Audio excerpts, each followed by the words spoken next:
As my regular watchers know, I'm now in the Burlington, Charlotte area of Vermont after a cross-country trip from Los Angeles. Last week, I jumped right into Vermont with an episode on a ferry in Lake Champlain, but let's finish up the road trip where we left off 2 episodes ago, when we were leaving Pennsylvania after camping a night in the Scranton area. Welcome to the show, humans and Gugu-Gee-ans.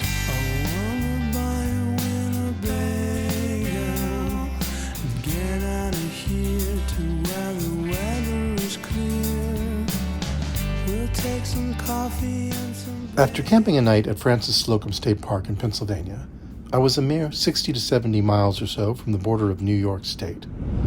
New York!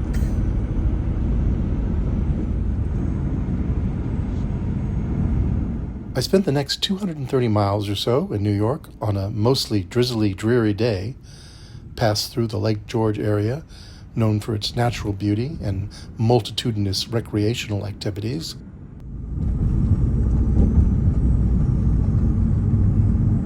Vermont Welcome Center, 1 mile. And finally, I crossed the Poultney River into the state of Vermont. Let's take this rest area.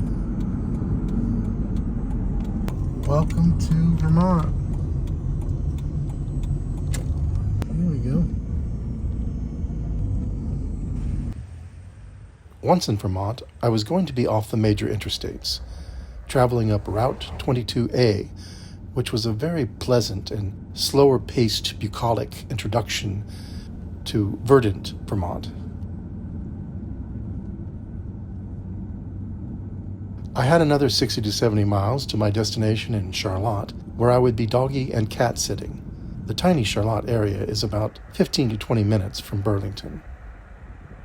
Vermont is called the Green Mountain State, and it sure is green. Vermont, by the way, became the 14th state in the United States in 1791.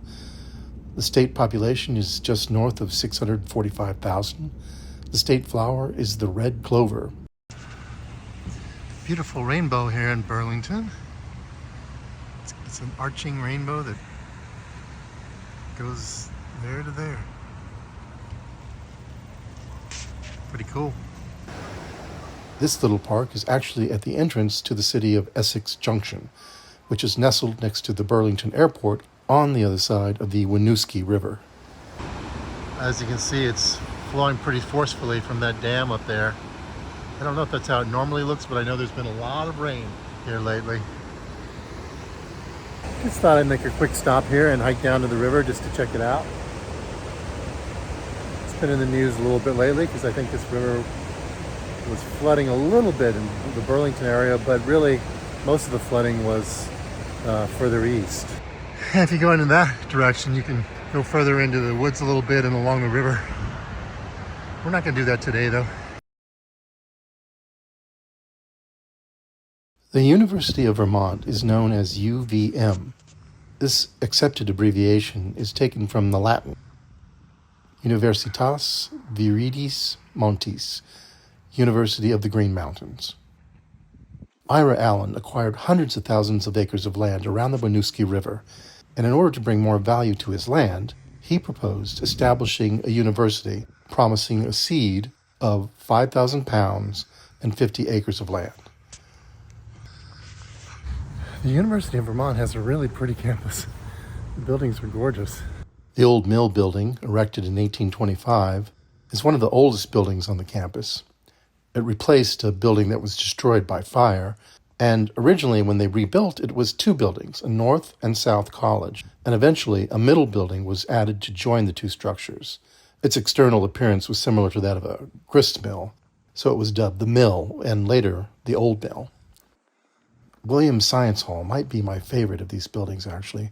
Erected in 1896 to house science education, the brick facades are decorated with terracotta Gothic gargoyles. Today, this building contains the art department, anthropology, and the Francis Colburn Art Gallery. More about Ira Allen. While he did award the 50 acres of land in 1791, he never paid the 5,000 pounds. He was actually always in debt and was arrested for that offense in 1803, made bail, escaped to Philadelphia, and eventually died penniless. There are, in fact, two Billings libraries. One sits here on UVM's main campus, and the second stands in Billings, Montana. Same Billings family. Frederick Billings, a student of the class of 1844, contributed to the construction of the library, which was completed in 1885. Even though Ira Allen didn't pay the £5,000, he was later honored by James Benjamin Wilbur of Manchester, Vermont, who gifted the statue and this chapel. The chapel is currently used for large campus meetings and special events. Ooh, the Royal Tyler Theater. Let's just try the door, see if it's open. It's not open. So there's a chapel from another view from sort of inside the campus. Next I'm going up here to this building. I think it's called the Converse building. It's a men's dorm. It was built in, I believe, 1895. And I think it's still a men's dorm. But there weren't a lot of buildings around. There was nothing around it originally when it was built. And it kind of looks like a Harry Potter building.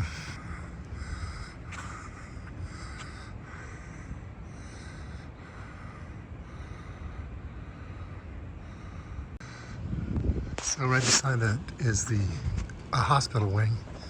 This is the University of Vermont Medical Center, I believe. And I've delivered a few DoorDash items here.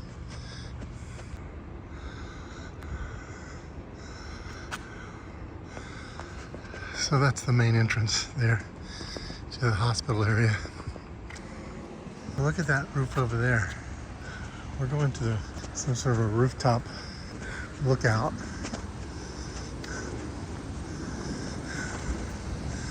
I don't know what building that is, but it's very cool. Let's try to see if we can get over there.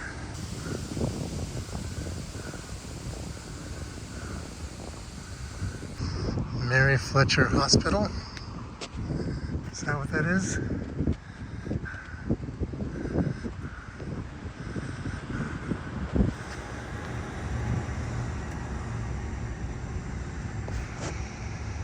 The Marquis de Lafayette of New Orleans fame, or Revolutionary War fame, really got around. He's got a statue here, and I believe he only visited briefly for a ceremony to lay the cornerstone for the old mill rebuild in 1825. He got a whole statue for that. Lafayette has a pretty rich history with the U.S. founding fathers, so check him out.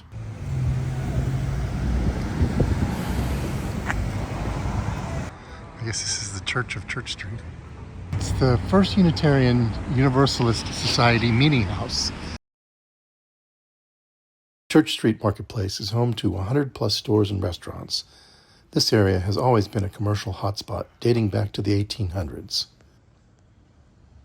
The pedestrian-only walkway idea was designed by architect Bill Trudeau based on a similar design he'd seen in Copenhagen. That's Big Joe Burrell.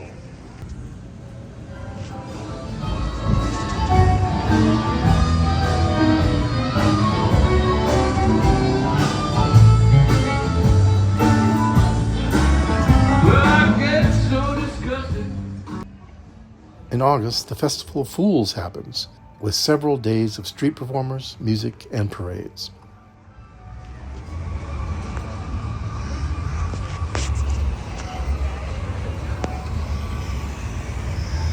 Flynn Theater.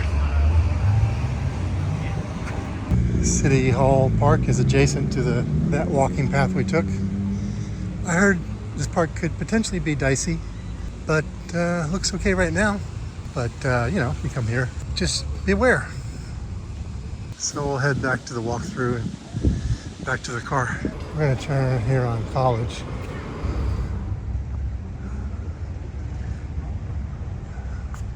Another library. Free Wi-Fi outside.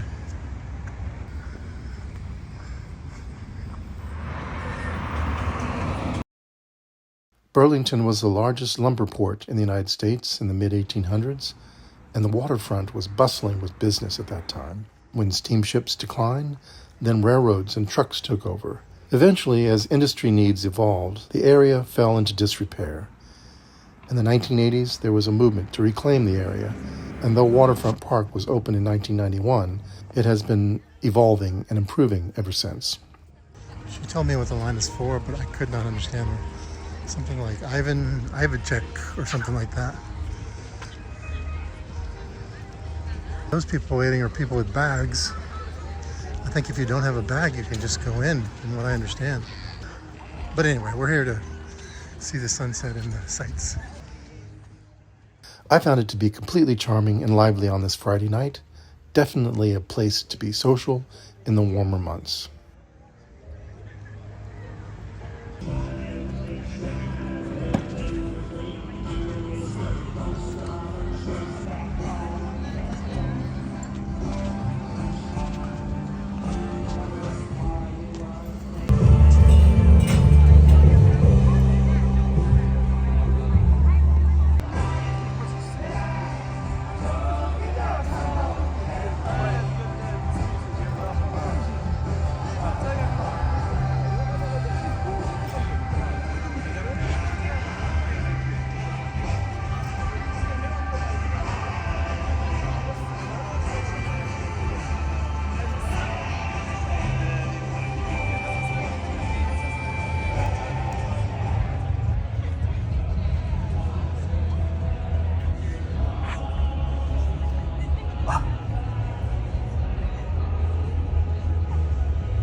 Well, I hope you've enjoyed today's show. Tune in next week when we'll visit the Forever Young Treehouse and the Burlington Earth Clock at Oak Ledge Park.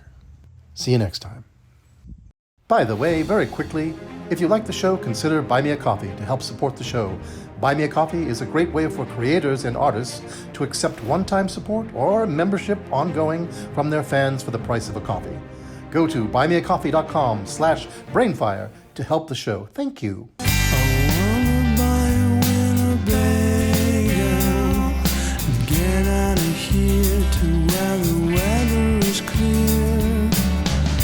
Take some coffee and some bagels and get out of here to where the